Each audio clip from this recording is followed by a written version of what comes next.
इस वक्त हम चौक अब्बासिया पे मौजूद हैं, एक मोबाइल शॉप पे, जहाँ पे बेनज़ीर इनकम सपोर्ट प्रोग्राम के तहत जो रकम मिलती है जो मुस्तहिकीन को, उनके जो है पैसों से कटौती की जाती है। किसी से 1000 रुपये, किसी से 2000 रुपये। हमारे साथ एक मुतासरा खातून मौजूद हैं, उनसे पूछते हैं आपके साथ क्या वाक़या पेश आया है। हम पहले आए यहाँ पे, उन्होंने कहा कि हम 1000 रुपया लेंगे और देंगे। मैंने कहा 1000 नहीं काटे, चलो 500 रुपया जो भी होगा तो मैं करूँगी, मगर 1000 रुपया नहीं दूंगी। तो कह रहा नहीं 1000 रुपया ही लूंगा, वरना जाओ। मैं चली गई, वहाँ गई तो वो कह रहा है कि आपके अंगूठे नहीं लग रहे।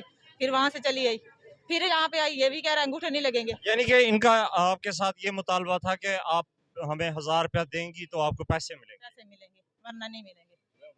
नहीं मिलेंगे, फिर हमें चले गई ना। जी बिल्कुल, ये मुस्तहकीन के हक के जो पैसे हैं, वो यहाँ पे जो रिटेलर मौजूद हैं, जो पैसे यहाँ दे रहे हैं इनको, वो इनका हक खा रहे हैं।